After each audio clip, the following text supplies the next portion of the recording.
Hola amigos, bien o no, y saludos desde Inglaterra. Hoy el tema es para pensar como nuestro nivel de energía, el tipo de energía que nosotros tomemos en nuestras conversaciones puede cambiar el resultado con las conversaciones. Ese es el tema de hoy. So, hello again from England. Theme of the day is to think about how our level of energy, the energy that we bring of ourselves into the conversations, how that affects the outcome of the conversation. So think about it. If you approach the conversation in a very positive, let me say optimistic way, that this conversation is going to go well, I'm going to get this outcome from it, it's a little different kind of energy you're bringing into that, the person you're bringing into that conversation, than if you approach the conversation thinking it's going to go wrong, I'm going to make mistakes, they're not going to understand me. You see the difference. Now you may say, oh Graham, that's easy for you to say, but think about it carefully. Lots of the conversations we're practicing to be able to do are things that we are literally preparing for. We're practicing for particular situations we know are coming up. We predicted this. We know we're getting ready for that trip. We're getting ready for that interview, or we're getting ready for that presentation. These kind of things. So these are conversations that we can predict. And in that way, we can put ourselves in imagination, at least in that conversation before it even happens.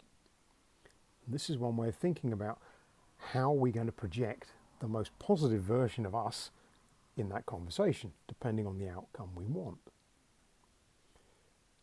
So think about that, because a lot of what we bring into the conversation is what we're giving to the person that we're having the conversation, and a lot of that will come back to us.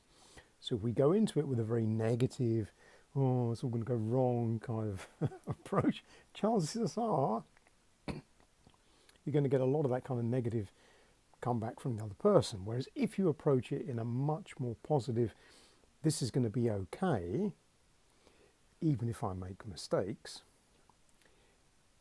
you approach that with a more positive attitude, then you'll likely get a more positive response from the other person. Remembering, of course, that we're trying to do this in our second language, so we have to allow that there might be an element of misunderstanding, either on our part not understanding the other person, or on the other person not quite understanding what we're trying to ask them. This is obviously why we do the practice. So we're trying to aim at something that's a nice, clear, non-complicated way of asking for the thing we want to ask, listening very carefully to what the other person is saying, asking questions to check that we've understood them correctly. But I hope you see that if you approach it in a very positive way, that this conversation is going to work, it'll be okay. All I need to do is say this and this, it's going to be all right. And you approach it in that kind of friendly, positive sense, you're going to get a lot better result back. So try and use your practice with that in mind. Not just about reading the words, it's about thinking carefully about the kind of personality you need to project in that situation that's going to get you that better result. Think about that. What type of person do you need to be in that situation for this conversation to go well?